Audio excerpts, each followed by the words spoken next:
जामताड़ा में सीएम हेमंत सोरेन ने चुनावी जनसभा को किया संबोधित। इरफान अंसारी के पक्ष में मांगा वोट। जी हां, मैं हूं सिराज अंसारी और आप देख रहे हैं टीवी 77 इंडिया की हर खबर। झारखंड विधानसभा चुनाव के दूसरे चरण के अंतिम दौर में संथाल परगना की सियासत अपने चरम पर है। हर पार्टी अपने स्टार प्रचारकों के दम पर एड़ी चोटी का जोर लगा रही है। इसी क्रम में जामताड़ा विधानसभा के दक्षिण बहाल गाँव में महागठबंधन की ओर से आयोजित चुनावी जनसभा को मुख्यमंत्री हेमंत सोरेन ने संबोधित किया। मुख्यमंत्री ने महागठबंधन के प्रत्याशी डॉक्टर इरफान अंसारी के समर्थन में जनता से वोट की अपील की। साथ ही भाजपा पर तीखा हमला करते हुए कहा कि बीते 5 वर्षों से झारखंड में भाजपा सत्ता से बाहर है और अब विपक्षी दल बिना पानी की मछली की तरह तड़प रहे हैं। उन्होंने यह भी आरोप लगाया कि भाजपा के नेता पूरे देश से झारखंड में डेरा डाले हुए हैं। आज ये लोग जेल भेजकर इनको लगा सरकार गिरा देंगे, जेल भेजकर इनको लगा हम लोग पार्टी तोड़ देंगे, लेकिन आज उनके सामने ये गठबंधन एक पहाड़ के जैसा खड़ा हो गया है और आज इसको पार करना उसकी बस की बात नहीं है। आज हम लोगों ने इस राज्य में गरीब, गुरुआ, किसान, आदिवासी, दलित, पिछड़ों के लिए जो लकीर खींची है, जो काम किया है 5 साल में, ये 20 साल का एक भी काम बता दे, इन लोगों ने इस राज्य में सबसे अधिक राज किया है। एक भी काम आदिवासियों के बारे में क्या हो बताए, एक भी काम अल्पसंख्यक के बारे में क्या हो बताइए, एक भी काम किसानों के लिए क्या हो। ये लोग सिर्फ जाति धर्म के नाम पर उन्माद फैला करके चुनाव लड़ना, वोट डालो और राजनीति करो की रणनीति पर आगे जाते हैं। हम लोग जात धर्म से ऊपर हर लोग हर वर्ग के लिए काम करते हैं। जो भी काम है उसका सभी वर्गों को लाभ मिलता है। आज बताइए, यहाँ पर मुख्यमंत्री मैया योजना सम्मान इस राज्य की महिलाओं के लिए हम लोगों ने लाया है। आज हिंदू, मुस्लिम, सिख, ईसाई सभी महिलाओं को इसका लाभ मिलता है। आज इस राज्य की आधी आबादी को 1-1 हजार रुपया उसके खाते में जा रहा है। बताइए, महिला लोग जा रहा है कि नहीं? खाता में पैसा जा रहा है? पैसा चलिए, कोई बात नहीं। इरफान जी को फिर से जिताइए, अगली बार फिर से सरकार बनेगा और 5 साल के अंदर आपके खाते में 1-1 लाख रुपया भेजने का हम आपको वादा करते हैं।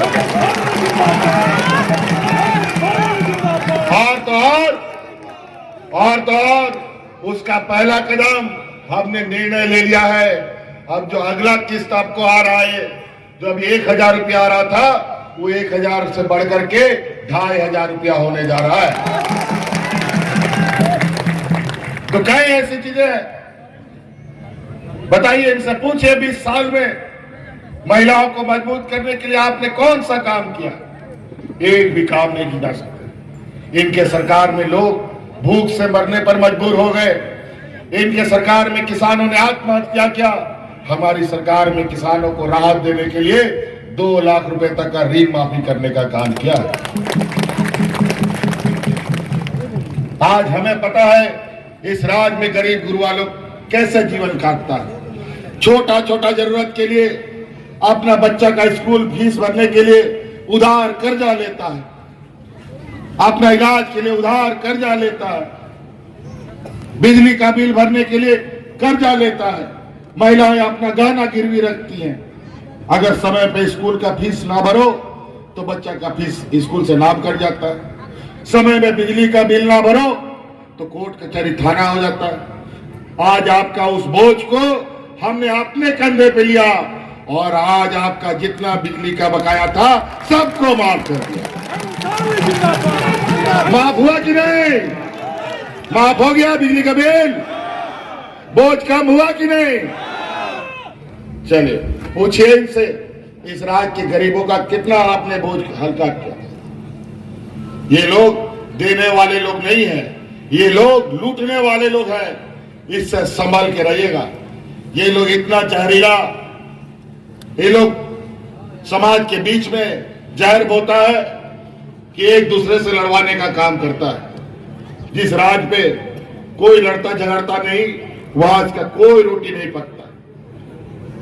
कोरोना का दिन याद कीजिए, ऐसा महामारी इस राज्य में आया जिसका कोई अता पता नहीं था, ये ठीक होगा कि नहीं होगा, कब तक चलेगा नहीं चलेगा।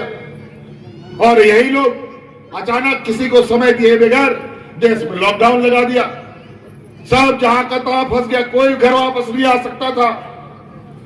हाट बाजार, गाड़ी मोटर ट्रेन सब बंद, स्कूल कॉलेज।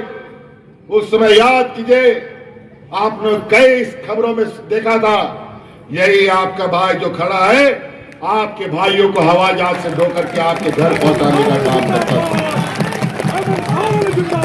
जिसका पैर में हवाई चप्पल नहीं था, उसको हवाई जहाज में ढोकर के उसको घर पहुंचाने का काम हमने किया था। ये लोग कहीं पहला ये राज था।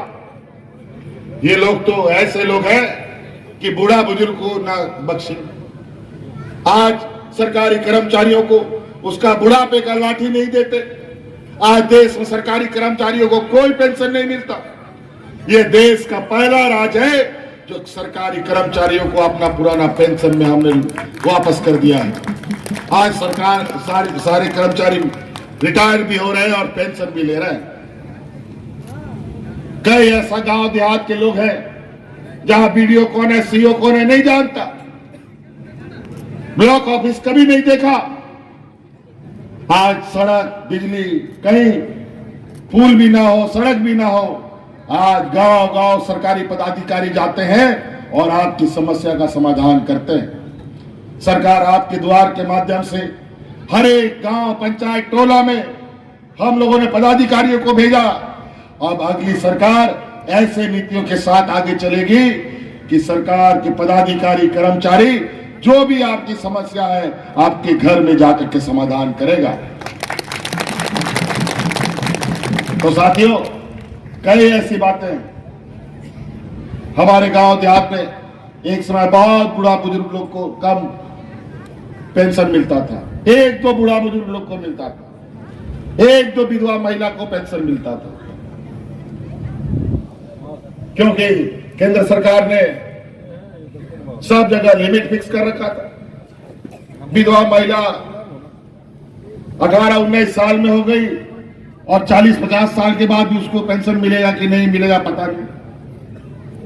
इस देश में पहली बार हमने कानून बनाया, जिस दिन जो महिला विधवा होगी उसी दिन से उसको पेंशन मिलेगा। और तो और इस राज्य में जो महिला 50 साल की होगी उसको भी पेंशन मिलेगा। आज बूढ़ा बुजुर्ग जो 60 साल का है उसको पेंशन मिलेगा। और आज बूढ़ा बुजुर्ग लोग अपना उम्र गिनता है, किस दिन मेरा 60 साल और 50 साल हो जाएगा ताकि मेरा ऑटोमेटिक कार्ड बन जाएगा। आज दलाल उलाल का सब चक्कर खत्म।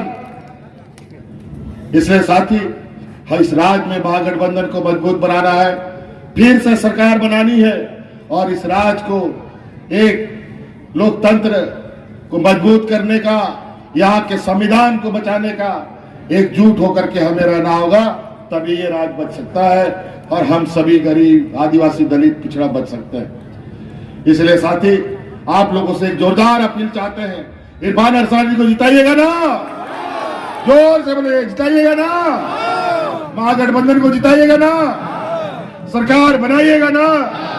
चलिए, बहुत बहुत धन्यवाद। इन्हीं बातों के साथ, क्योंकि मेरा गाड़ी भी चालू हो गया है।